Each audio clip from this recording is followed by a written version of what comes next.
네, 그러면은 저희 시작해도 되겠죠? 네, 저희 기도하고 오늘도 저희 좀 같이 시작하면 좋겠는데요. 예, 오늘 지루할 수 있습니다. 네, 오늘이 관문입니다. 오늘 끝나면 아마 좀 나가시는 분 있을 수도 있는 그런 날입니다. 그래서 네, 오늘은 좀 같이 기도하고 시작하시죠. 오늘 말씀이 잘 이해될 수 있게 해주옵소서. 우리 그렇게 잠깐 기도하시고 제가 기도하고 시작하겠습니다. 하나님 감사합니다. 우리 같이 기도하겠습니다. 하나님 감사합니다. 하나님 아버지, 오늘 우리 가운데 은혜 허락하셔 주셔서 하나님 오늘도 하나님의 말씀을 들을 수 있는 놀라운 은혜를 허락하여 주시니 감사합니다. 말씀을 통하여서 우리가 하나님을 알아갈 수 있는 은혜를, 특별히 구약의 말씀을 통하여서 구약에서부터 하나님의 사랑이 얼마나 충만한지를 우리가 깨달아 알 수 있는 은혜가 있게 하여 주옵소서. 오늘을 통하여서 시간 순서대로 성경을 이해하여서 정말로 하나님 말씀이 더 풍성해지는 은혜를 우리가 누리게 하여 주옵소서. 성령 하나님, 오늘도 우리 가운데 역사하여 주시옵소서. 깨닫게 하시는 주님의 은혜를 찬양합니다. 감사합니다. 하나님 감사합니다. 하나님, 우리 성경대학 셋째 날 맞이하게 하시니 감사합니다. 하나님, 우리가 말씀을 바르게 이해하고 하나님을 더욱더 알고 하나님을 더욱더 사랑할 수 있는 시간 되게 하여 주옵소서. 예수님의 이름으로 기도드립니다. 아멘. 네, 감사합니다. 우리 둘째 날까지 버티시고 우리 셋째 날까지 와주셔서 너무 감사합니다. 우리 앞뒤 양옆으로 잘 오셨습니다. 좀 인사해 주시죠. 네. 네. 어떻게 좀 공부 좀 하셨나요? 외워오셨나요? 오늘 다시 제가 오전에 당연히 다 아실 거라고 생각하고 해봤더니요, 이렇게 새로 오신 분들도 좀 많이 있기도 했고요. 그리고 공부를 하셨어도 좀 이렇게 천천히 이제 좀 가야 되더라고요. 그래서 조금 다시 듣는다는 느낌으로 복습을 좀 간략하지 않게 좀 간단하게 좀 하고요. 그 다음에 이제 오늘 진도를 나갈 건데요. 오늘 목표는 요 표를 그리는 게 목표입니다. 요 표 그리시면은 오늘 가셔도 됩니다. 그냥 시간 순서대로 성경 전체를 지금 구약을 39권을 정리하는 겁니다. 오늘 이것만 하시면은 완벽하게 하시고 돌아가신다 보시면 될 것 같습니다. 그래서 저희가 다시 이제 복습하겠지만 저희가 외웠던 창종모사 왕포 창타홍파 아이아요 이거는요, 사실요 오늘 이것만 하시면은 까먹으셔도 됩니다. 오늘 외울 건 딱 10개인데요 창출미스 사사망 대란을만 외우시면 됩니다. 네, 오전 팀은 다 외우고 가셨습니다. 창출미스 사사망 대란은 의외로 이게 더 쉽습니다. 근데 이거를 외우시면은 이제 성경을 시간 순서대로 정리하실 수가 있고요. 그렇게 되면은 이제 요 말씀이 요 시대에 있구나. 그러면 이제 그것을 이해하고 읽으시기 때문에 구약 말씀이 이제 어려운 말씀이었는데 좀 더 이제 쉽게 다가오실 거라고 생각이 됩니다. 그러면은 오늘은 복습을 좀 많이 하겠습니다. 그래서 천천히 못 외우셨어도 괜찮습니다. 천천히 따라오시고 처음 들으셔도 괜찮을 정도로 다시 좀 천천히 하겠습니다. 구약을 저희가 외우기 쉽게 6개로 구분해서 외웠습니다. 창조시대, 족장시대, 모세시대, 사사시대, 왕정시대, 포로시대. 그래서 저희가 앞글자만 따서 외웠습니다. 우리 앞글자로 천천히 해볼까요? 자, 시작. 창종, 모사, 왕포. 자, 3번만 시작. 창종, 모사, 왕포, 창종, 모사, 왕포, 창종, 모사, 왕포. 네. 그래서 저희 책에는 10개 시대로 구분을 해놨는데 저희는 6개로 좀 축약해서 외우고 있습니다. 시대별로 이제 좀 천천히 좀 살펴보겠습니다. 네, 창조시대는 저희가 4가지 키워드로 한번 살펴봤었죠. 첫 번째로 하나님께서 창세기 1장과 2장에서 창조하시는 장면이 나왔습니다. 하나님께서 얼마나 아름답게 이 세상을 만드셨고 하나님께서 만드시는 하나님 나라가 어떤 나라였는지를 많은 부분 이제 압축해서 묘사해 놨습니다. 저희가 다음 주부터 이제 이 창세기를 배울 건데요. 은혜 많이 받으실 겁니다. 이 1, 2장이요. 되게 은혜 받을 구석이 많습니다. 하나님께서 창조를 아름답게 하셨습니다. 그러나 인간이 그 하나님의 주신 아름다운 뜻을 거부하죠. 그래서 하나님처럼 되고자 하여서 선악과를 따먹고 타락하기 시작합니다. 그래서 그때부터 인간이 본격적으로 타락하는 스토리가 지속돼서 6장에 가면 어떤 일이 있냐면 죄악이 가득 차는 일들이 있죠. 그래서 패역했다라는 표현을 사용합니다. 그래서 이제는 멸망할 수밖에 없는 상태에 이르게 되죠. 그래서 하나님께서 바로 멸망시키셔도 되는데 하나님께서 긍휼을 베푸셔서 노아라는 한 사람을 택하십니다. 나중에 다시 살펴보겠지만 노아는 의인이었습니다. 그러나 노아의 가족들은 의인인가요? 아닌가요? 아니죠. 심지어 이후에 범죄를 저지를 함이 포함되어 있죠. 그러니까 그 스토리는 의인만 구원받아의 스토리가 아닙니다. 하나님께서 철저하게 선택한 사람을 구원하신다는 스토리인 거죠. 그래서 이 노아라는 한 사람을 택하셔서 이제 홍수가 일어나죠. 그래서 홍수를 겪고 노아의 자손들이 정착하고 땅에 퍼지는 과정들이 10장까지 기록되어 있습니다. 사람들이 이렇게 타락할 정도, 그러니까 심판받을 정도로 큰 타락을 경험했기 때문에, 그리고 홍수라는 이 놀라운 일을 경험했기 때문에 이제는 범죄하지 않을 거야 라고 생각할 수 있었지만 인간은 너무나 악하기 때문에 100년이 채 되지 못해서 다시 타락합니다. 그래서 하나님께 저항하기 위해서 바벨탑을 쌓죠. 그래서 인간은 소망이 없어를 보여주는 것이 창세기 1장부터 11장 창조시대의 모습이었습니다. 그래서 우리가 이거를 창조, 타락, 홍수, 바벨탑 이렇게 4글자로 외웠습니다. 우리 3번만 느리게 창조, 타락, 홍수, 바벨탑 해보시죠. 시작! 창조, 타락, 홍수, 바벨탑. 창조, 타락, 홍수, 바벨탑. 창조, 타락, 홍수, 바벨탑. 자, 창타노바 3번 시작! 창타노바, 창타노바, 창타노바. 네, 수능 공부하시는 느낌 난다고 그러더라고요. 네, 그 다음에 이제 족장시대로 넘어갑니다. 하나님께서 인간은 소망이 없기 때문에 하나님께서 선택한 한 사람으로부터 소망을 출발시키시고 하나님의 나라를 만들기 시작하시죠. 그래서 하나님께서 국민을 만드는 일을 시작하십니다. 그래서 아브라함이라는 한 사람을 택하시고 그 사람을 통해서 하나님의 일을 시작합니다.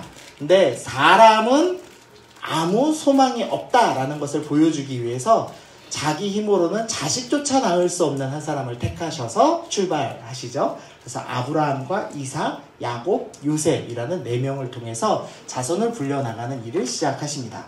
이거는 쉬우니까 아이야요 3번만 하고 넘어가겠습니다. 시작! 아이야요, 아이야요, 아이야요. 자, 우리 시대 6개 창종모사 왕포부터 창종모사 왕포, 창타홍파, 아이야요 이렇게 한번 외워보시죠. 시작! 창종모사 왕포, 창타홍파, 아이야요. 네, 여기까지 외우시면 이제 충분합니다. 여기까지는 다 되셨죠? 복습 안 해도 되죠, 여기까지는? 네. 네. 이제 모세 시대부터 헷갈리실 겁니다. 이제 요셉 이후로 하나님께서 하나님의 백성을 애굽이란 땅으로 들어가게 하셨습니다. 들어가게 하신 이유는 국민들의 숫자를 늘리시기 위함이었죠.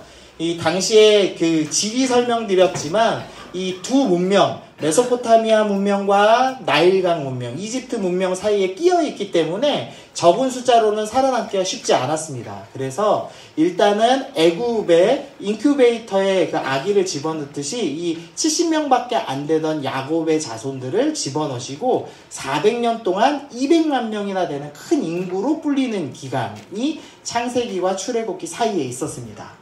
그리고 나서 모세라는 지도자를 준비하시고 이제부터 국민을 준비했기 때문에 나라의 3요소인 영토를 차지하러 출발하는 장면이 모세 시대에 주로 일어나죠.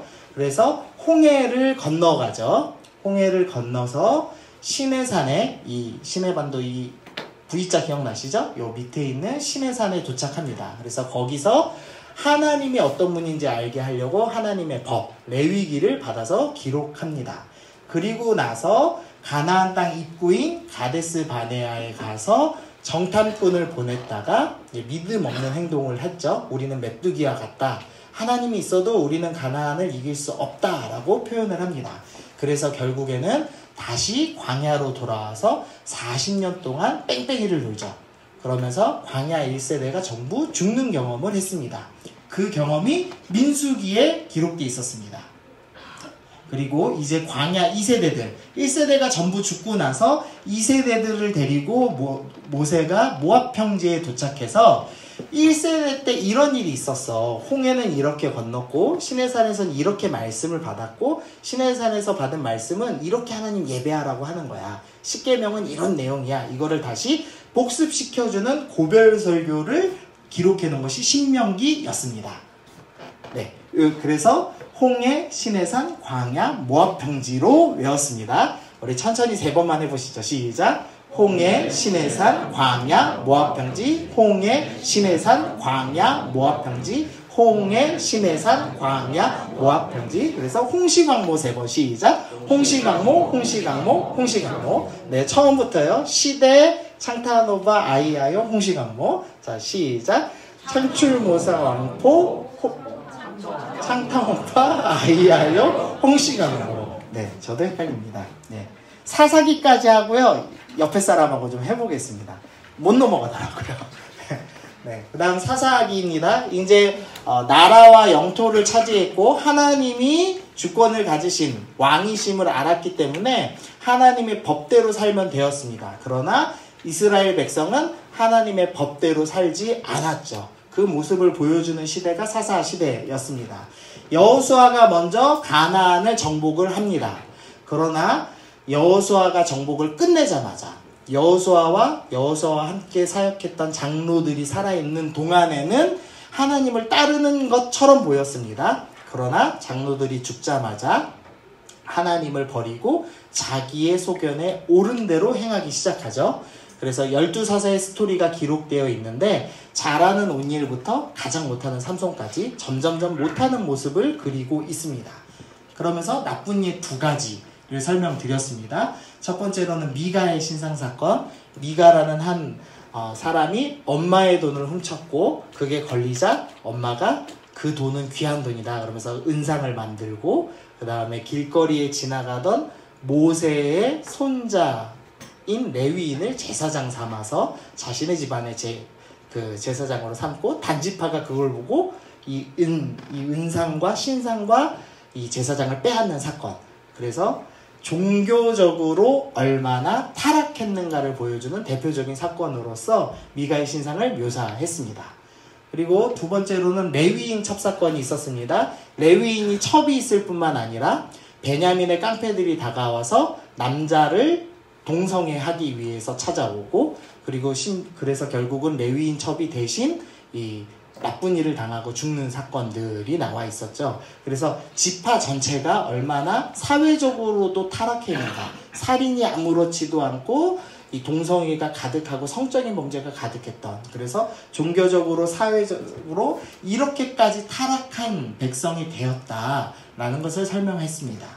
그럼에도 불구하고 여전히 하나님 말씀을 철저하게 따르는, 그래서 율법에 기록되어 있지 않지만 율법의 정신대로 자신의 친척의 대를 잇기 위해서 계대결혼, 계대혼인이라는 정책, 그 율법의 정신을까지도 지키고 있는 유다 지파의 보아스라는 사람이 살고 있었고, 그 보아스를 통해서 모압 여자 룻이 결혼을 해서 그 자손인 다윗이 태어난다라는 것을 보여주는 것이 사사기의 스토리였습니다. 그래서 인간은 계속 실패하지만 하나님은 여전히 하나님의 사람을 남겨두고 계시다라는 스토리였습니다.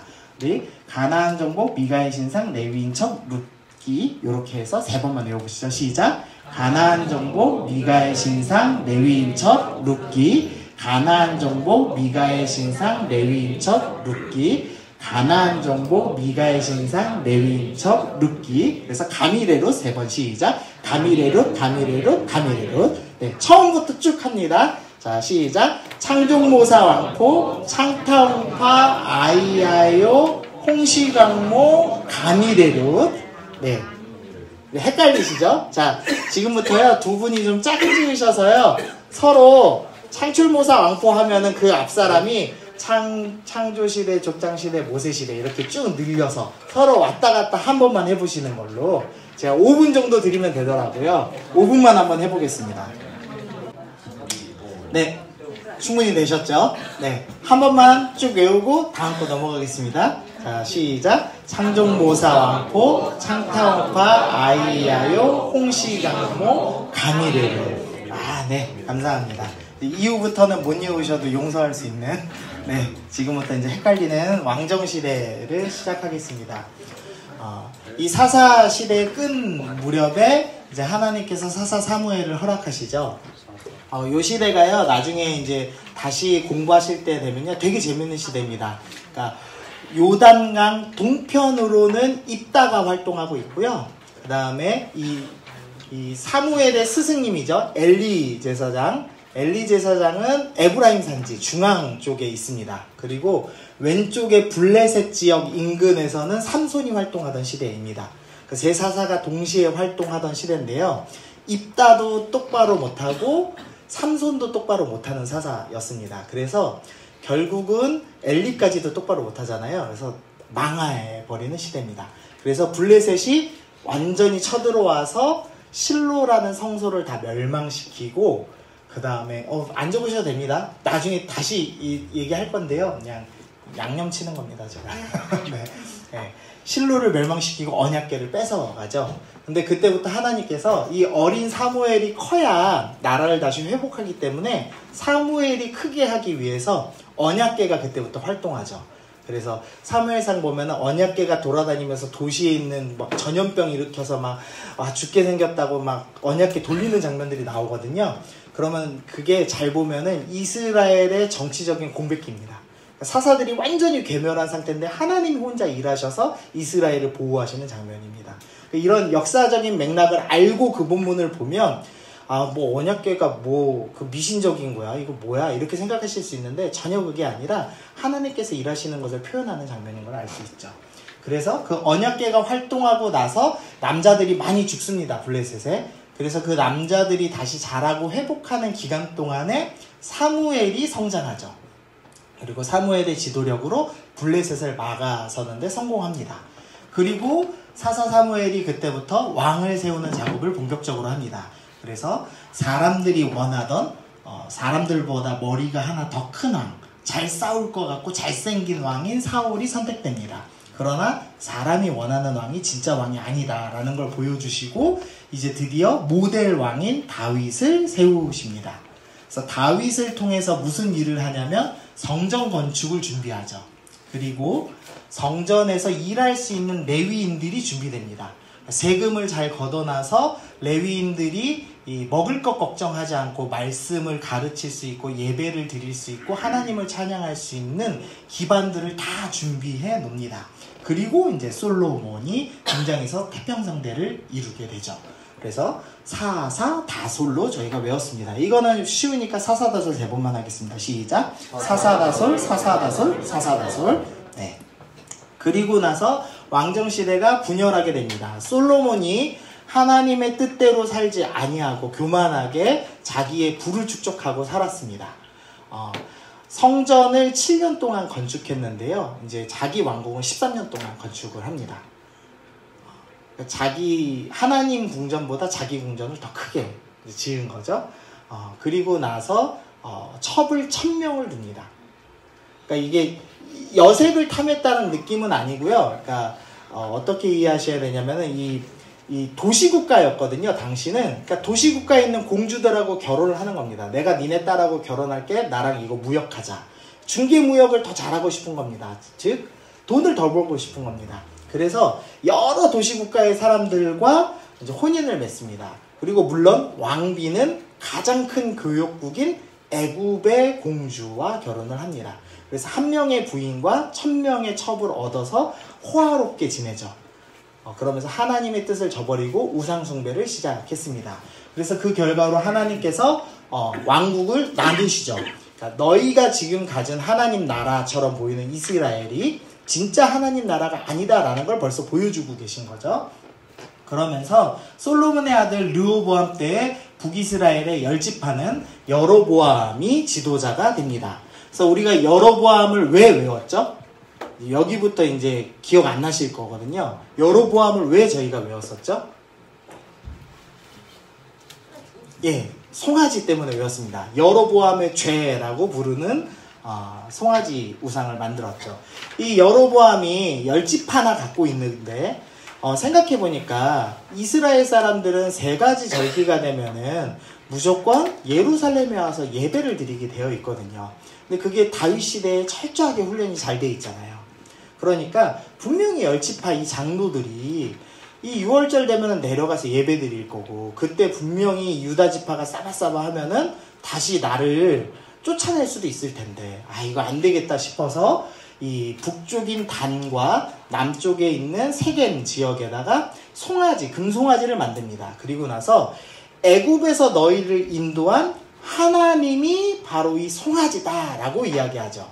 자, 그래서 여로보암의 죄는 우상을 섬긴 죄입니다. 그러나 다른 신을 섬긴 것은 아니고 하나님을 섬긴 것, 그러니까 혼합 종교라고 보셔야 합니다. 그래서 여로보암의 죄는 우상을 섬긴 죄, 혼합 종교였다라는 것을 기억하셔야 됩니다. 그래서 이후에 북이스라엘의 왕들은 전부 악한 왕인데 여로보암의 죄를 지었다라는 표현이 계속 반복될 겁니다. 그러면은 하나님이라는 이름을 가지고 다른 우상을 섬겼구나라고 이해하시면 됩니다. 그런데 북이스라엘 8대 아합 왕이 되면은 다른 일이 생겼습니다. 아합의 죄는 뭐였죠? 하나님 아예 내다버리고 혼합 종교였는데 그게 하나님 보시기에 매우 더러웠음에도 불구하고 그것도 필요 없다. 이제는 아예 내가 바알을 섬기겠다라면서 바알을 공식적으로 수입해 옵니다. 그래서 자기 부인 시돈의 공주였던 이세벨이 섬기고 있던 바알을 숭배하죠. 그래서 선교사만 몇 명이었죠? 바알 선지자가 450명, 아세라 선지자가 400명, 850명. 그래서 850대 1로 싸우잖아요, 엘리야가. 그 이스라엘 크기가요, 경상도하고 전라도 합쳐놓은 것만도 안 되거든요. 되게 작은 나라입니다. 근데 거기에 선교사만 850명이 활동합니다.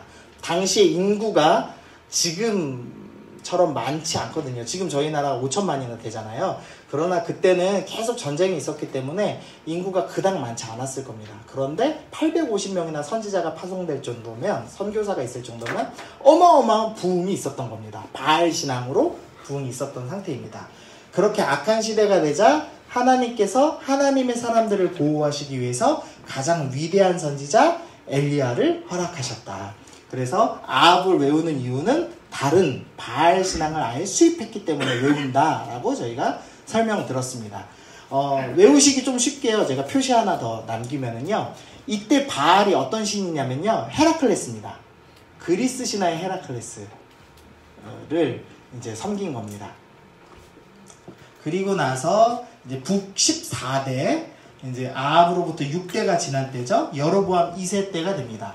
나라는 가장 부강해집니다. 그러나 이 여로보암 2세 때를 끝으로 급격하게 이제 혼란기를 겪고 정권이 계속 반란과 반란으로 바뀌면서 결국에는 20대 때 멸망하게 됩니다. 그래서 마지막 안정기 때입니다.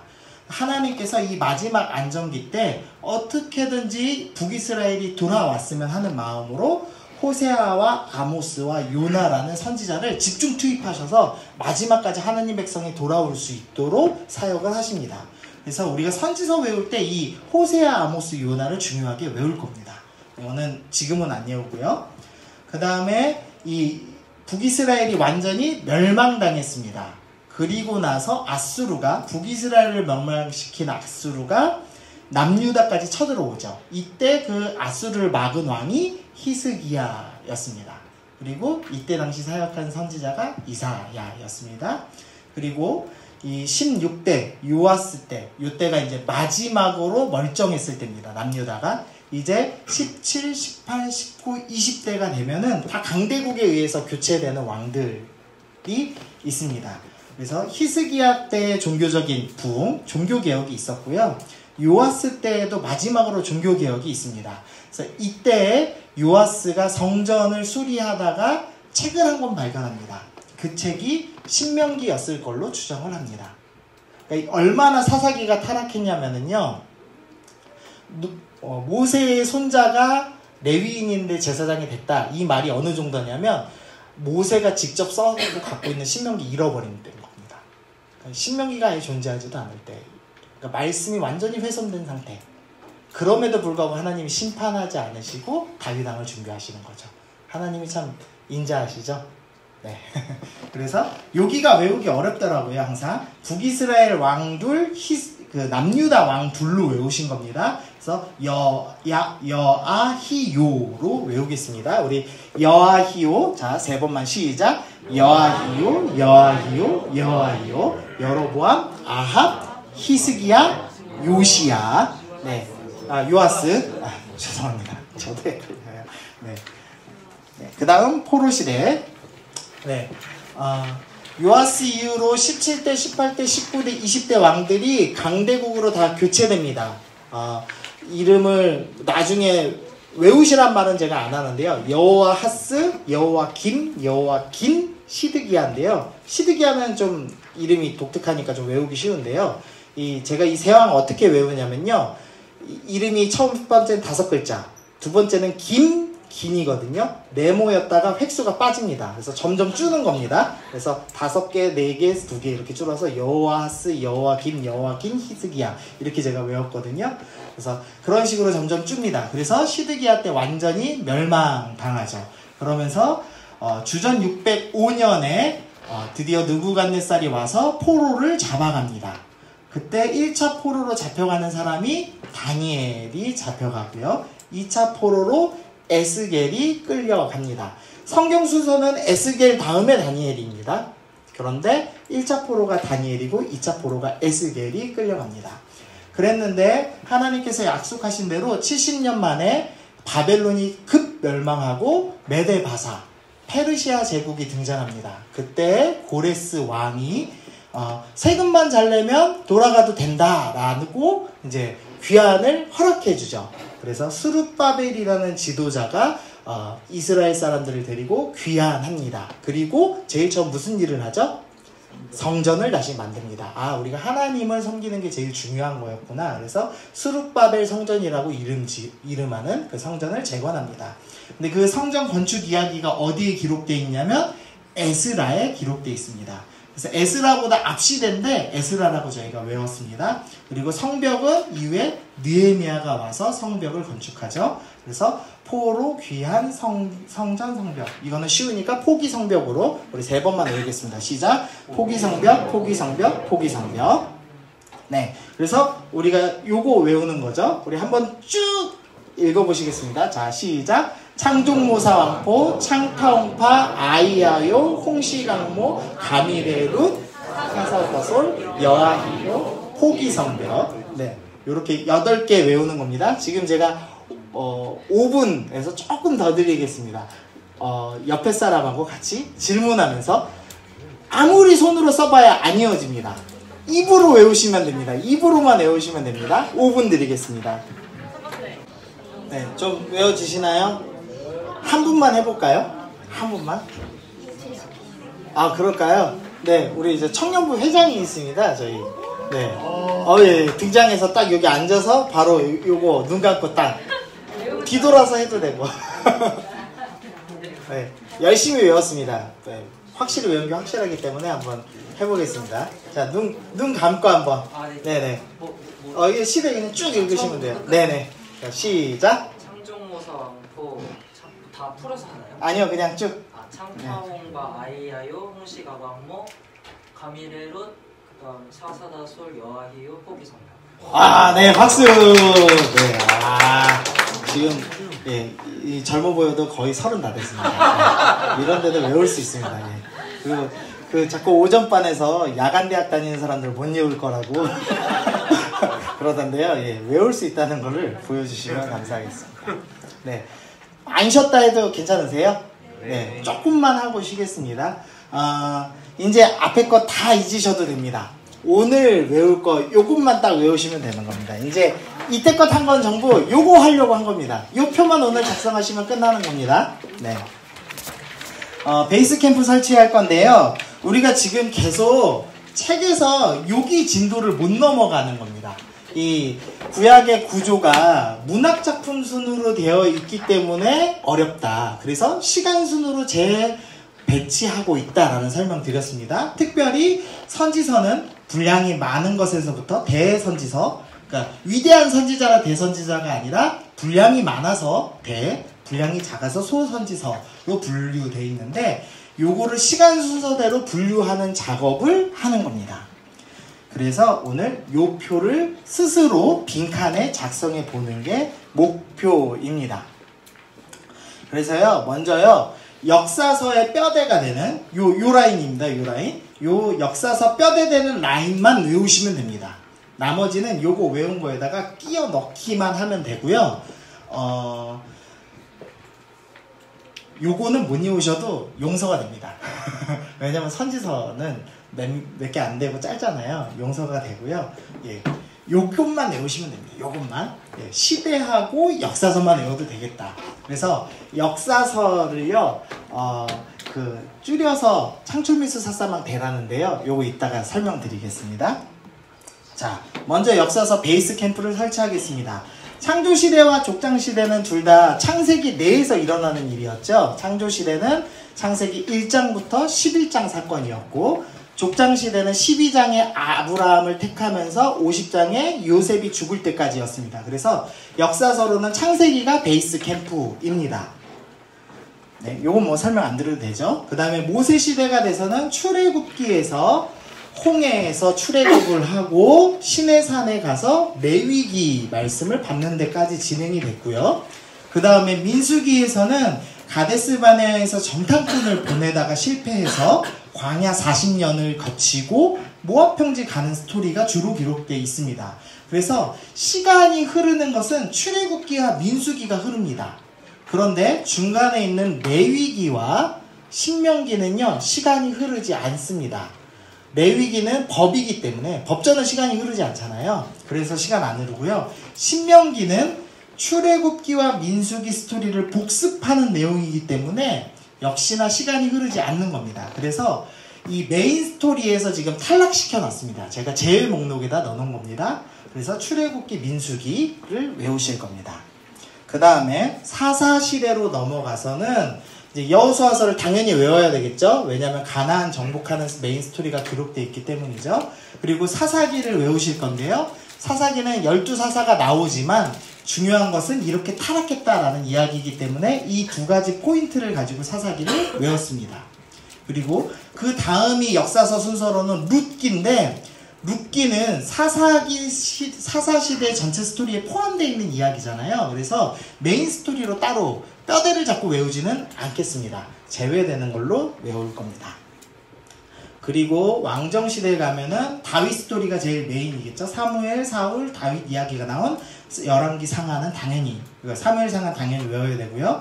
그 다음에 열왕기 상하, 열왕기상 12장까지 솔로몬이 나오고 그 이후에 분열되는 스토리들이 주로 나와 있습니다. 그러나 열왕기 상하, 그러니까 열 왕들, 모든 왕들의 스토리를 다룬 것처럼 보이지만 주로 메인 내용은 아하방과 엘리야의 대결, 그리고 이후에 있는 엘리사의 스토리가 20장 가까이 나옵니다. 그래서 엘리야를 외우는 겁니다. 그 다음에 역대상하는요, 원래는 열왕기 상하에 포함되는 스토리입니다. 열왕기 상하는 북이스라엘과 남유다 스토리를 모두 다루거든요. 근데 역대상하는 남유다 스토리만 다룹니다. 그래서 단순히 시간순으로만 생각하면 열왕기 상하만 짚고 넘어가도 됩니다. 하지만 역대상하가 가진 그 신학적인 위치가 있습니다. 그러니까 이 역대상하는 에스라가 기록을 했습니다. 그래서 역대하의 맨 뒷장과 에스라의 맨 앞장이 동일합니다. 그래서 에스라가 이런 관점을 가지고 전체 이 왕정시대를 이해해야 돼 라는 그 목적을 가지고 쭉 기록을 해놓은 겁니다. 에스라까지. 그래서 그런 면에서 중요하기 때문에 뼈대 스토리로 같이 외울 겁니다. 그래서 남방유다 역사만 기록되어 있고요. 포로시대 관점까지, 포로시대에는 무엇을 중요하게 생각했는가, 하나님을 예배하는 것이 중요하기 때문에 역대상하가 이 왕정시대의 스토리가 이 제사라는 관점, 예배라는 관점으로 조금 중점으로 기록되어 있습니다. 그래서 조금 중요하기 때문에 동일한 시대이지만 뼈대 스토리로 넣어놓고 외우겠습니다. 이해되셨나요? 네. 그리고 나서 이제 포로 시대에 와서 에스라가 성전을 건축하는 스토리가 들어가 있죠. 그래서 메인 스토리로 들어가고요. 그 그 다음에 에스라 다음에 에스더인데, 에스더는 귀환하지 않고 페르시아 왕국, 바사 왕국에 남은 사람들의 스토리입니다. 특별히 바사 왕국에 남은 왕비가 된 에스더를 중심으로 불임절이라는 절기가 어떻게 생겼는지를 설명하거든요. 근데 이것은 남은 사람들 이야기고, 성경 전체 역사는 귀환한 사람들, 그리고 성전을 다시 만들고 하나님 예배하는 사람들에게 집중되어 있기 때문에 이 메인 스토리에서 에스더를 제외했습니다. 그리고 느헤미야가 기록되어 있습니다. 네, 이렇게 좀 정리를 해놨습니다. 레위기는 법이라서 시간이 안 흐르고요. 신명기는 고별설교여서 시간이 흐르지 않습니다. 룻기는 사사기와 겹치는 기간이기 때문에 제외했고, 에스더는 중심 내용과 별개이기 때문에 제외를 해뒀습니다. 그래서요, 요 표로 보시고 이제 한번 해보시죠. 요 표 보시고, 요 표 보시고요. 이 역사서 보시면 창조시대, 족장시대 옆에 창세기에 창자에 동그라미 하시면 되고요. 그 다음에 이제 약자로 외우는 겁니다. 약자로. 모세시대 옆에 출애굽기의 출, 민수기의 민, 그 다음에 여호수아는 약자가 수입니다. 수. 그래서 수로 외울 겁니다. 네. 그리고 사사기는요, 삿입니다. 이사야랑 헷갈리기 때문에 삿이라고 외웁니다. 그래서 옆에다가 삿이라고 쓰시면 되겠죠? 예, 삿. 그 다음에 사무엘 상하는 삼입니다. 삼. 그리고 열왕기 상하는 왕이 약자입니다. 성경에 있는 약자가 왕입니다. 그리고 역대 상하는 대입니다. 대. 그래서 대자에다가 색깔 칠하시면 되겠습니다. 에스라가 문제인데요. 원래 개역개정은 스입니다. 약자가. 근데 문제는 에스더도 있고 에스라도 있어서 헷갈려요. 그래서 여기를 라로 외울 겁니다. 저희는. 그래서 라에다가 표시하면 되겠습니다. 그리고 느헤미야는 앞글자인 느. 예. 그래서 천천히 읽어보죠. 우리 약어로만. 자, 시작. 창출, 민수, 삿, 삼왕, 대라는. 네, 그래서 창출, 민수, 삿, 삼왕, 대라는. 이렇게 외우시면은 오늘 끝입니다. 요것만 외우셔도 만점입니다. 자, 우리 5번만 해보시죠. 창출, 민수, 삿, 삼왕, 대라는. 시작. 창출, 민수, 삿, 삼왕, 대라는. 창출, 민수, 삿, 삼왕, 대라는. 창출, 민수, 삿, 삼왕, 대라는. 창출, 민수, 삿, 삼왕, 대라는. 창출, 민수, 삿, 삼왕, 대라는. 네.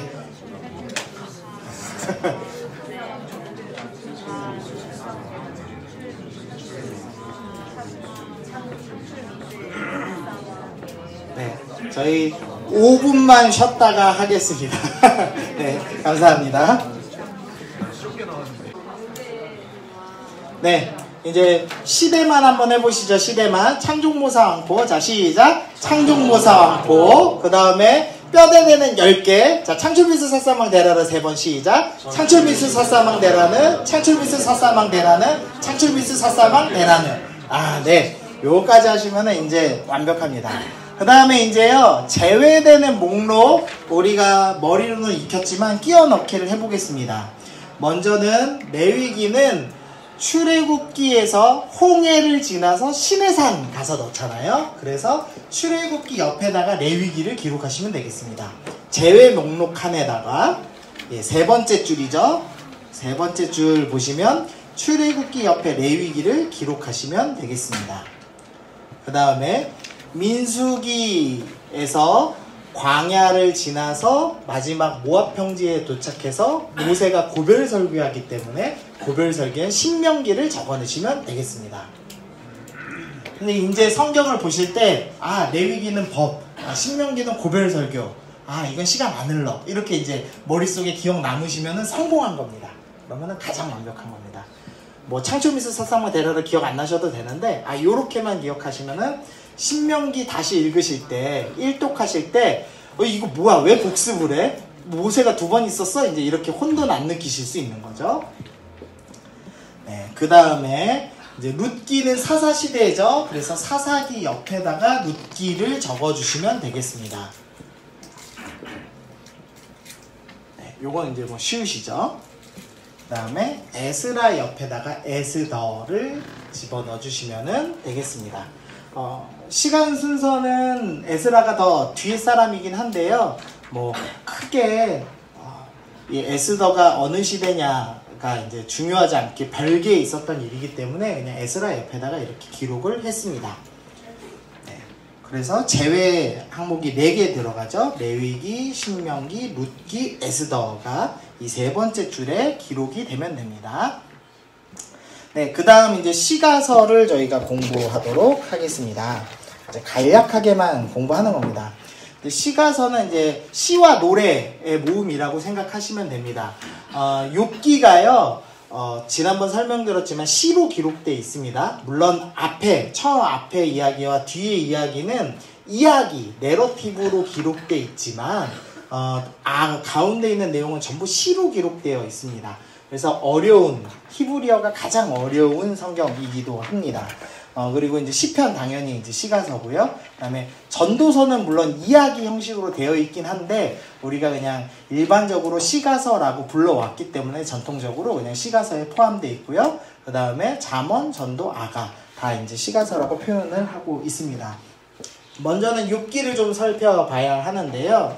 욥기는 좀 시대가 조금 애매한 감이 있습니다. 왜냐하면은 지명들은요, 족장시대와 아주 비슷한 시대로 족장시대 때 사용됐던 지명들이 기록되어 있습니다. 그리고 욥기의 나이를 볼 때, 욥의 나이를 볼 때, 아마도 그 족장들, 그러니까 아브라함이 더 오래 살잖아요. 앞에 있는 사람들이 더 오래 살죠. 그 나이대와 비슷한 거예요. 그래서 이거는 족장시대 사람일 거야 라고 해서 일반적으로 족장시대, 그것도 아브라함 시대로 이해를 합니다. 그런데 시대를 정확히 측정할 수 없는 게 지난번 설명드렸듯이 홍길동전이 지금 기록되면은 한양을 서울로 기록할 수 있잖아요. 그래서 욥기에 있는 지명들이 족장시대의 지명으로 기록돼 있다고 하더라도 이게 족장시대 때 기록된 건지 더 윗시대인지는 사실 알 수가 없습니다. 그래서 좀 애매한 감이 있는데요. 어쨌든 학자들은 그래도 족장시대로 하자 이렇게 족장시대로 딱 정해놨습니다. 그러나 이제 저는 개인적으로는 조금 더 윗시대일 거라고 생각을 합니다. 뭐 예로 들면은 욥기에 나오는 미워야단, 그다음에 베헤못 이런 이상한 동물들 이름이 나오거든요. 근데 이 베헤못이라는 동물이요, 개역 한글 옛날 성경에는 하마로 번역돼 있어요. 하마. 근데 그 하마가 뭐라고 묘사되어 있냐면 꼬리가 백향목 같다라고 묘사되어 있습니다.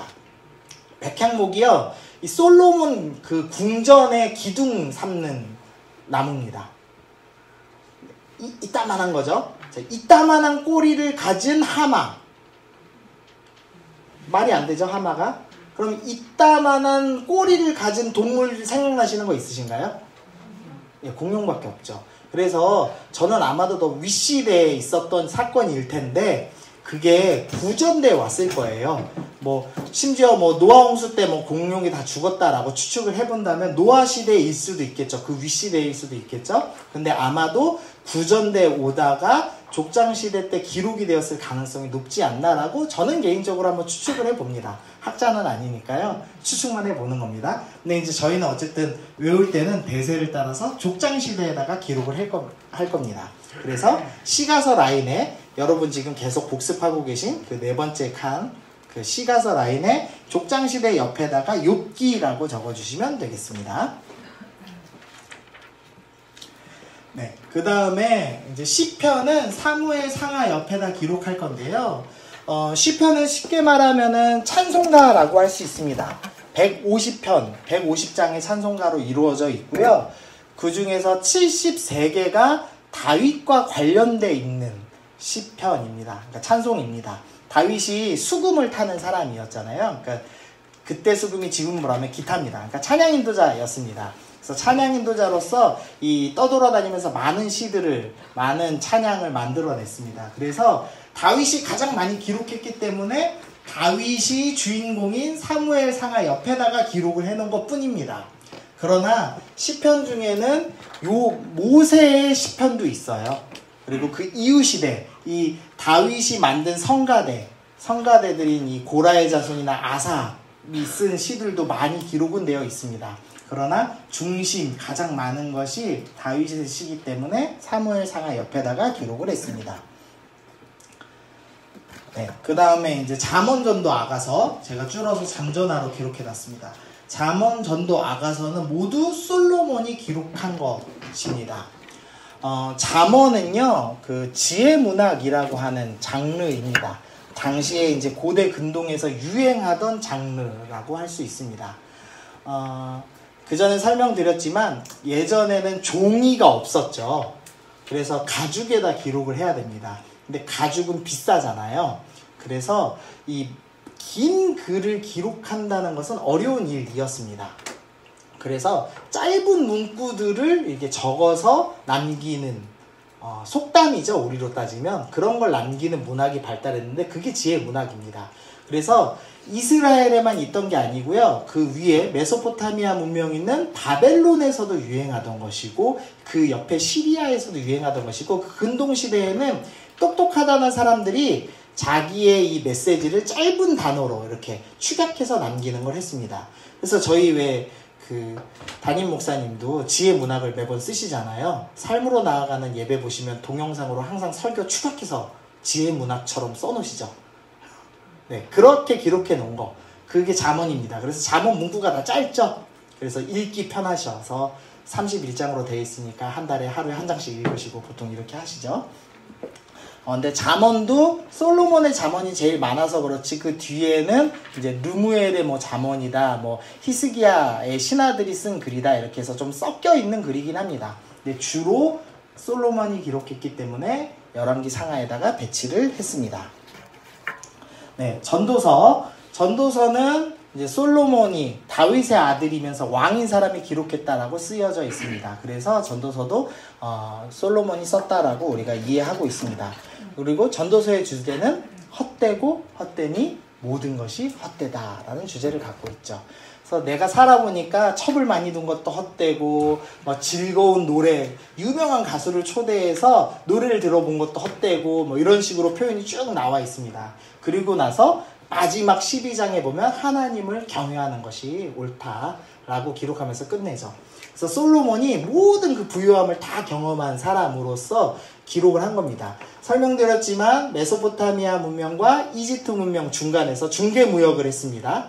기억나시죠? 중개무역을 하면서 어마어마한 부를 거두어 들었습니다. 특별히 뭐라고 성경에 표현되어 있냐면요. 이집트에 군마를 사서 팔았다라고 되어 있습니다. 그러니까 솔로몬이요, 이 토니 스타크입니다. 그 아이언맨 영화 보시면은 그 왜 토니 스타크라는 주인공이 무기 팔잖아요. 솔로몬이 무기 판매상인 거예요. 이 이집트에서 군마, 지금으로 말하면 탱크를 갖다가 위에 지금 아수르 지역에는 이 패권자가 없어서 계속 치고받고 싸웠거든요. 지금은 미국이 대빵이니까 이 전쟁이 잘 안 일어나잖아요. 근데 이제 대빵 없을 때 막 서로 치고받고 싸웠잖아요. 근데 위에는 지금 대빵이 없는 겁니다. 그래서 서로 치고받고 싸우니까 이 솔로몬이 이집트에서 말을 사서 탱크를 사서 A 나라에다가 몇 개 팔고 B 나라에다 몇 개 팔고 C 나라에다 몇 개 팔고 그러니까 평화의 왕이어야 하는데 하나님이 주신 권력을 가지고 무기 팔아먹고선 망한 사람인 거죠. 근데 이제 그 사람이 그걸로 부를 어마어마하게 누렸는데 다 살아보니까 이게 쓸모없는 거였고 내가 지혜로 내 자식한테 이 모든 거 다 물려주려고 했는데 결국 여로보암이라는 노예를 다스리던 이 관리가 반란을 일으키기 너무 분명한 거예요. 그래서 여로보암 잡으려고 몇 번을 시도하는데 자기의 장인 나라인 애굽이 여로보암을 보호합니다. 왜냐하면 솔로몬이 망해야 자기들이 중개무역 이익을 차지하니까요. 그러니까 자기의 지혜로 이룬 그 모든 게 헛된 일이 된 겁니다. 그래서 헛되고 헛되니 모든 게 헛되구나. 하나님을 경외하면서 하는 게 옳았구나 라고 기록한 것. 그것이 전도서였습니다.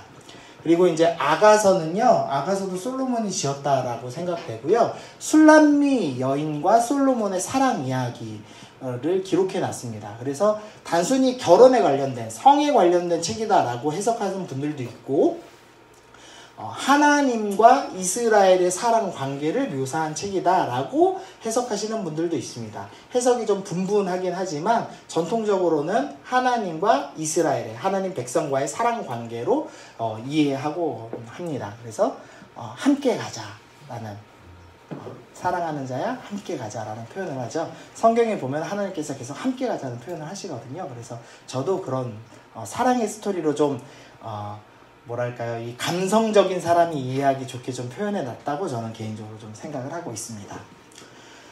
네, 이제 오늘의 이제 핵심입니다. 요거 외우는 거.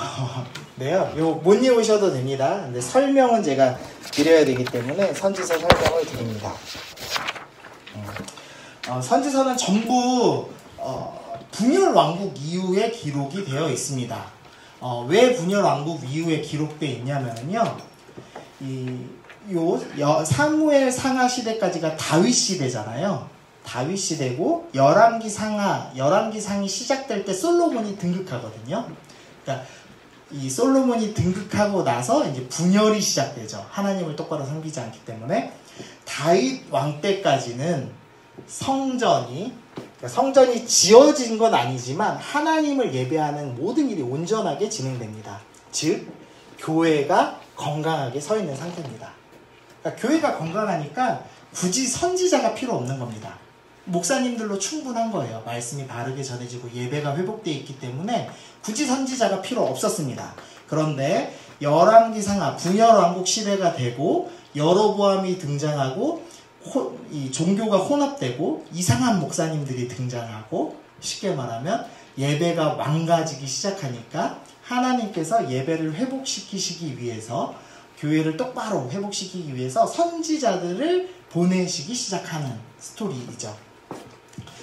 첫 번째로 이제 여기는 기록한 선지자만 지금 나와 있습니다. 성경을 기록한 선지자만 나와 있고요. 성경을 기록하지 않은 선지자, 대표적으로 누구죠? 선지자의 대빵, 아하방을 상대한 엘리야, 그리고 그 다음에 엘리사 같은 사람은 여기 없죠. 왜냐하면 성경을 기록하지 않았으니까 없는 것 뿐입니다. 그러나 이제 동시대에 활발하게 이제 활동하기 시작합니다. 오바댜는요, 주전, 그러니까 BC 840년경에 활동했는데요. 남유다 왕 4대, 남유다 4대 여호사밧 왕 때 활동한 선지자입니다. 그러니까 분열왕국 시작하자마자 삐그덕대니까 바로 선지자가 출연하죠. 이 선지자는 이제 에돔이 멸망하는 거, 에돔에 관해서 한 장짜리 예언을 했습니다. 그래서 유다에 대한 예언은 따로 하지 않았습니다. 그래서 중요하게 다루진 않지만 기록 선지자니까요. 그리고 가장 먼저 기록된 선지자입니다. 그 다음에 이제 요엘을 동시대로 보거든요. 남유다 왕 4대 여호사밧 때, 그러니까 분열왕국 초기 때로 봅니다. 근데 요엘이요, 사실은 정확히 연대를 잡기는 어렵습니다. 그냥 일반적으로 앞에다 뒀을 뿐이고요. 이 요엘에 나오는 스토리가 나중에 어디에 인용되냐면, 베드로가 오순절 성령 강림 때 성령의 임재에 대해서 해석하면서 요엘서를 인용합니다. 그래서 이제 중요한 본문으로 다루고 있습니다. 그냥 동시대에 있었다. 오바댜랑 요엘이다. 그냥 요 안 외우셔도 되는 겁니다. 근데 요 두 번째 줄은 외워야 됩니다. 네. 호세아, 아모스, 요나, 호아요라고 외우시면 됩니다. 자, 호아요 3번 시작. 호아요. 호아요는 쉽죠? 네. 물론 약자로는 호암요인데요. 호암요로 외우니까 안 이어지더라고요. 그래서 호아요로 외웁니다. 호세아, 아모스, 요나 어느 시대 사람이었죠? 아까 잠깐 언급했죠? 마지막 북이스라엘이 부흥했고 멸망 직전, 여로보암 2세 때. 네. 기억나시나요? 그 왕정 분열왕국 시대 때 여로보암 1세 아하방, 그 다음 중간에 흐린 글씨로 여로보암 2세 호아요가 적혀 있었습니다. 이 여로보암 2세 때가 이제 망하기 이제 직전에 가장 이제 왕성했던 시기, 역사로는요, 주전 760년경입니다. 북이스라엘 14대 왕이고요. 요때 하나님께서 마지막으로 이제 선지자를 보내서 회개하도록 촉구하시죠. 그래서 호세아는 음란한 아내 고멜을 아내로 삼아라 라는 명령을 받습니다. 그래서 하나님이 음란한 북이스라엘과 결혼한 것이 얼마나 고통스러운지, 그럼에도 불구하고 나는 너희를 사랑하고 너희가 돌아왔으면 좋겠어 라고 말씀하시는 장면이 이 호세아에 기록되어 있습니다. 그리고 아모스는 야, 니네가 지금 이렇게 부유하게 여로보암 2세 때 부유하게 사는데 니네 그런데 이때야말로 하나님의 정의를 하나님의 공의를 회복해야 돼 라면서 공의를 이야기한 노래한 사람이 아모스였고요. 그 다음에 요나는 잘 아시죠? 아수르의 수도 니느웨에 가서 말씀을 전하라고 했던 선지자였습니다. 근데 이 요나가 이 선지자들이 이렇게 허접한 사람들이 아닙니다. 당시에 글씨를 아는 사람이 몇 명 없던 시대잖아요. 근데 글씨를 아는 사람일 뿐만 아니라 이 요나서는 나중에 이제 공부하시겠지만 시편에 정통한 학자입니다. 전부 기도를 시편을 인용해서 하거든요. 그러니까 말씀에 정통하고 시대를 읽는 이 선지자인데 하나님이 말씀하시는 거예요. 아수르의 수도인 니느웨를 회복시켜라 라는 말씀을 준 겁니다. 근데 문제는 아수르가 만약 회복되면 이 근동지방을 점령하고 그 다음에 북이스라엘을 멸망시킬 게 너무 분명한 겁니다. 그래서 나라를 사랑할 것이냐 하나님 말씀 순종할 것이냐 이 하나님 백성 이스라엘이 하나님 백성 아닙니까? 이 계속 오해가 있었다고 그랬잖아요. 하나님 나라는 이스라엘 하나님의 성전만 있으면 이스라엘 백성만 구원받으면 돼 라는 오해가 있었죠. 이 선지자가 그 오해가 있었기 때문에 도망가기 시작하는 겁니다. 하나님의 명령을 불순종해서 하나님 나라 지키겠다고 도망가는 거죠. 아이러니가 있죠. 어쨌든 그게 동시대였습니다. 그래서 호아요로 외우시면 됩니다. 이제 이 마지막 불꽃을 사르고 북이스라엘이 멸망당합니다. 누구에게 멸망당하죠? 아수르에게 멸망당합니다. 그래서 아수르가 이제 남유다까지 쳐들어오죠. 그래서 누구를 만나죠? 아수르를 막아선 왕, 남유다에. 히스기야 왕. 그때 시대가 이사야가 활동하던 시대입니다. 그래서 외우신 겁니다. 네.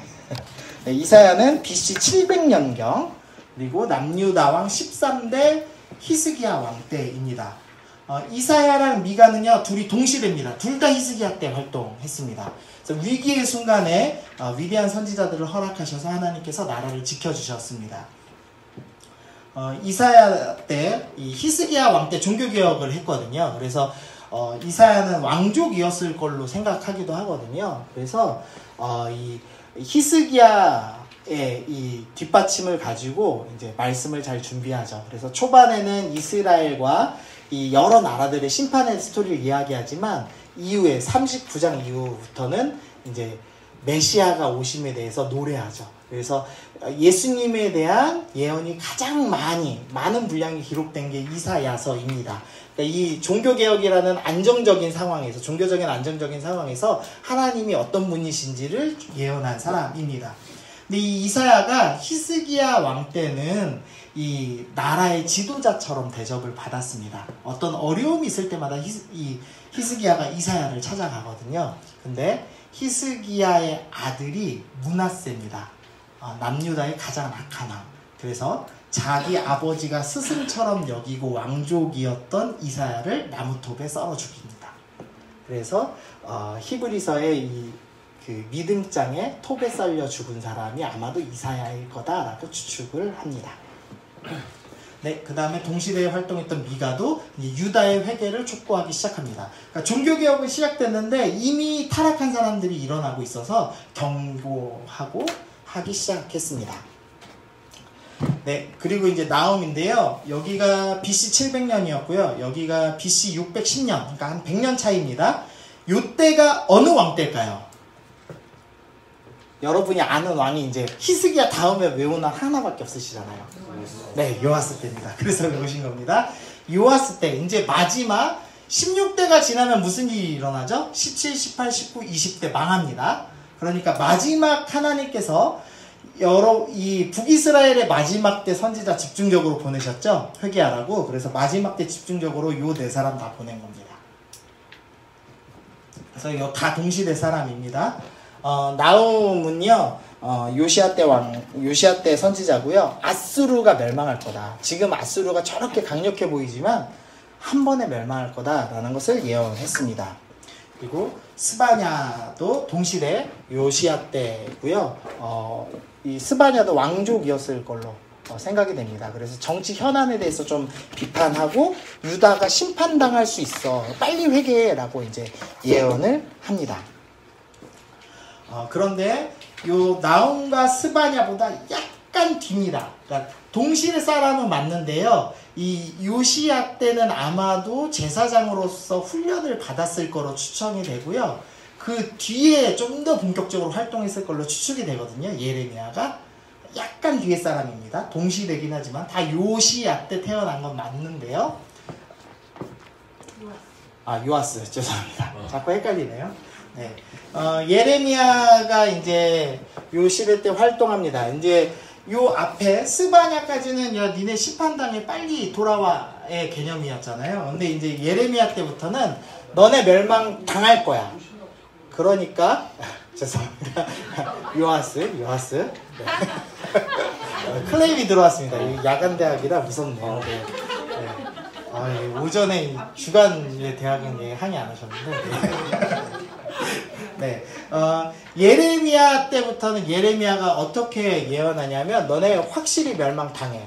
그러니까 너네 바벨론에 항복해 라는 메시지를 전하기 시작합니다. 근데 이 예레미야가 누구의 자손이냐면요. 엘리 제사장, 사사기 때 나온 그 엘리 제사장의 자손일 겁니다. 아나돗이라는 지방 출신의 제사장이거든요. 그러니까 시골 출신입니다. 쉽게 말하면. 어떻게 보면. 그러니까 이 시골 출신 제사장이 갑자기 올라와서 하나님 말씀 받았다면서 야 니네는 멸망당해 라고 얘기하는 겁니다. 근데 메인 사역을 하던 이 유명한 목사님들 선지자들은 전부 다 야 우리는 예루살렘이 있으니까 예루살렘 성전이 있으니까 멸망당하지 않아 라고 얘기를 했는데 예레미야라는 사람이 뜬금없이 나타나갖고는 너네 확실히 멸망당하니까 바벨론에 항복해 라는 이야기를 하는 거예요. 그래서 그것 때문에 예레미야가 많은 어려움을 겪죠. 많이 고초당합니다. 그러다가 결국 나라가 멸망합니다. 멸망하는데 어느 나라 때문에 멸망당하죠? 바벨론한테 멸망당합니다. 그리고 바벨론 총독이 와서 야 너는 우리나라를 위해서 좋은 말 많이 했다면서 내가 우리나라로 데리고 가줄게 이제 도와주겠다고 얘기를 합니다. 근데 예레미야가 자기가 있어야 될 곳은 그곳이 아니잖아요. 하나님 백성 있는 곳이잖아요. 그래서 이제 거절을 하죠. 거절을 하고 어떻게 되냐면 애굽으로 도망가는 유다 사람들한테 끌려가서 돌에 맞아 죽습니다. 네. 아주 비참한 인생을 살죠. 그래서 하나님께서 결혼을 안 시키십니다. 그래서 결혼을 안 하고 열심히 사역하는 그 사역자가 한 명 있죠. 네. 네. 그러지 않겠지만 그런 슬픈 운명을 당하지 않겠지만 네. 그런 사람이 하나 있습니다. 네. 저는 실명을 얘기 안 했습니다. 네. 네. 그래서 그 불쌍한 결혼도 못한 선지자를 위해서 하나님께서 애가를 허락하시죠. 슬픔의 노래를 부르게 하시죠. 네. 그리고 나서 이제 동시대에 있는 하박국이 뭐라고 노래하죠? 하나님 어떻게 이스라엘이 아무리 약해도 그렇지 저렇게 나쁜 놈들 저런 바벨론 사람들 갈대아 사람들한테 멸망시키십니까? 라고 하면서 하나님이 과연 옳으냐 신이 정의로운가 신정론에 대해서 이제 다루기 시작합니다. 그리고 나서 뭐라고 고백하냐면 무화과 나무 잎이 나르고 포도나무 열매가 없고 감람나무 열매가 지고 외양간에 송아지가 없어도 나는 여호와를 노래하리라. 아 그래도 하나님이 옳으시구나. 하나님이 결국은 이 모든 걸 회복시키시는구나 라는 것을 알고 이 멸망의 시대에 하나님을 찬양하는 것으로 마무리를 짓죠. 그래서 요 네 명이 동시대 요 아스 네. 점점 더 헷갈리네요, 제가. 네. 그리고 나서 이제 마지막 포로 시대 때 선지자입니다. 시대로 구분하면은 에스라보다 중간 이제 그 시드기야 이후로 20대 왕 이후로 사이에 다니엘과 에스겔이 배치되어 있는 겁니다. 그런데 이제 분류상으로 그냥 포로 시대니까 이렇게 넣는 것뿐입니다. 다니엘이 605년에 1차 포로로 잡혀가죠. 그리고 2차 포로로 에스겔이 잡혀갑니다. 그러니까 다니엘 시대를 잘 보시면은 바벨론 이야기만 나옵니다. 그랬다가 마지막 6장에서 페르시아 왕, 다리오 왕 이야기가 나오죠. 그때 다니엘 나이가 90세 정도로 추정하거든요. 그 어려서 총리된 요셉하고는 아예 결이 다릅니다. 나중에 이야기 들으시면은 다니엘 이야기를 들으면요 막 피눈물 납니다. 정말 불쌍하게 산 사람입니다. 그리고 나서 이제 에스겔이 이제 그 597년인가요? 570년인가요? 예, 597년에 2차 포로로 잡혀가서 이제 에스겔이 타지에서 바사 땅에서 완성될 하나님의 성전을 다시 봅니다. 그 환상을 보고 하나님의 성전은 예루살렘 성전이 이 이스라엘이란 나라, 예루살렘이란 성전, 그 건물이 있는 게 아니구나. 진짜 완성된 성전, 우리가 봤던 눈으로 보이는 성전이 아니었구나 라는 것을 알게 되고 그 환상에 대해서 회복될 것을 다시 노래합니다. 그리고 나서 스룹바벨이 성전을 만들 때 학개와 스가랴가 활동합니다. 520년인데요. 동시대 활동합니다. 둘은. 학개는 조금 더 이제 설교자 스타일에 가깝습니다. 그리고 스가랴는요, 약간 좀 환상도 보고, 그런 좀 자유분방한 그런 느낌의 사역을 했습니다. 그래서 둘이 동시대에 성전을 건축하는 것을 독려하고 이제 격려한 사람들입니다. 그리고 이제 느헤미야가 성벽을 건축한 후에 말라기가 이제 마지막으로 사역을 합니다. 말라기는요 440년으로 추정했는데요. 요때로부터 한 100년 지났다고 보시면 됩니다. 100년. 이제 100년 종교개혁을 한지 이 성전을 만드는 종교개혁을 한지 100년이 지난 거예요. 그러니까 이제 다시 좀 해이해지잖아요. 그러니까 말라기가 야, 다시 율법을 지켜야 돼 라는 말을 하죠. 그래서 말라기의 유명한 말이 있죠. 11조 하라고. 그러니까 그 11조 하라는 말이 헌금 내라는 말이 아니라 율법을 지켜야 돼 라는 것을 이제 강조하는 말씀입니다. 그리고 나서 말라기 마지막에 뭐라고 돼 있냐면 엘리야를 보낼 거다라는 말씀이 있습니다. 그래서 엘리야의 말씀이 있으면서 아버지의 마음을 아들에게로, 아들의 마음을 아버지에게로 돌리겠다라는 말씀이 있습니다. 그래서 이스라엘 사람들, 유대인들은 지금도 누굴 기다리냐면요, 엘리야를 기다립니다. 왜냐하면 메시아가 오지 않았다고 생각하기 때문입니다. 그런데 우리는 예수님이 오셨죠. 그러니까 엘리야는 이미 왔다고 생각하거든요. 그 엘리야가 누구였죠? 예수님은 구원자시고 예수님 앞에 엘리야를 먼저 보내신다고 했는데 엘리야가 누구죠? 예, 세례요한입니다. 그런데 아니 엘리야랑 세례요한이랑 다른 사람인데 뭐지? 이제 헷갈려 하고요. 그래서 어떤 사람들은 엘리야가 환생한 건가? 라고 이해하기도 합니다. 환생했을까요? 그러면 이제 성경이 이제 헷갈리잖아요. 좀 샤머니즘적으로 되는 거죠. 엘리야의 사역이 뭐냐면은요, 아버지의 마음을 아들에게로, 아들의 마음을 아버지에게로 돌리는 겁니다. 우리가 엘리야를 생각할 때 항상 불내린 사역자로만 생각합니다. 기적 많이 일으킨 사역자로만 생각합니다. 근데 불을 내린 이유가 뭐냐면은요, 완전히 혼합 종교에서도 마음을 빼앗겨버린, 그래서 바알 숭배, 완전히 하나님께로 마음이 떠나버린, 아들인 이스라엘이 아버지인 하나님께로 완전히 마음이 떠나버린 겁니다. 근데 엘리야가 불 내리면서 얘기하는 거죠. 아버지 살아계셔. 너네 아버지를 다시 찾아야 돼. 라고 하는 이야기를 하는 거죠. 그래서 엘리야의 사역을 정리하면 그 핵심 내용은 뭐냐면 아들의 마음, 이스라엘을 다시 하나님께로 돌리는 사역을 했다는 겁니다. 그래서 아비의 마음을 아들에게로, 아들의 마음을 아버지에게로 했다라고 엘리야 사역을 요약한 겁니다. 말라기가. 그리고 세례요한이 어떤 일을 하죠? 회개하라, 천국이 가까이 왔느니라. 그래서 회개해서 다시 누구에게로? 아버지에게로 돌아가라. 그래서 사역의 성격이 똑같은 겁니다. 그러니까 엘리야가 다시 올 거야 라고 얘기했던 거는 엘리야가 환생해, 아니면 엘리야라는 선지자가 다시 돌아와서 기적을 일으킬 거야가 아니라 아들의 마음을 아버지께로 다시 돌리는 사역을 할 위대한 선지자가 와 라는 의미였습니다. 그리고 그 약속대로 세례 요한이 오고 예수님께서 등장하시죠. 그러면서 이제 신약이 시작됩니다. 네, 요렇게 이제 외우시면 됩니다. 그래서 선지서에 여기가 제일 어려우니까요. 요 이제 마지막 5번째 줄에다가 요거를 기록하시면 되겠죠.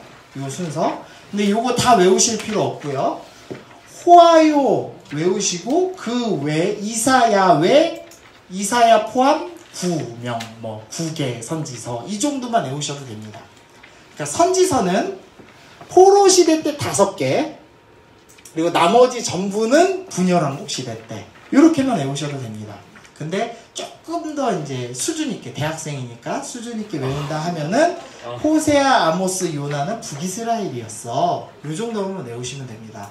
왜냐면 오바다, 요엘 다 이제 너무 짧고 해외의 이야기들이 많이 나오잖아요. 나움도 그렇고. 그래서 이제 이사야나 예레미야 정도만 어느 시대다. 아, 이사야는 아수르 막았지. 아, 예레미야는 바벨론한테 항복하라고 했지. 요 정도만 기억하셔도 크게 어려움은 없거든요.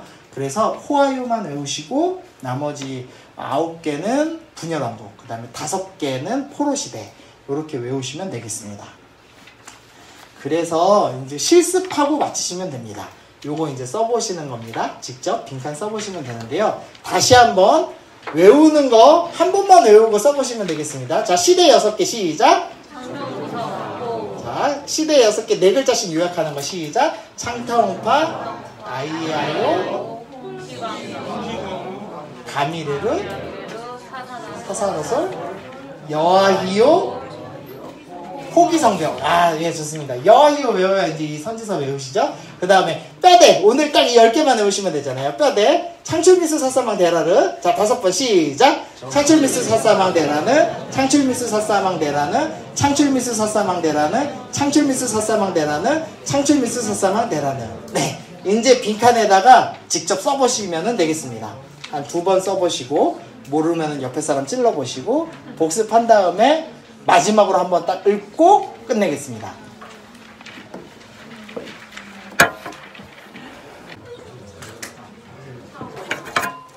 네, 어떻게 좀 정리가 좀 되시죠?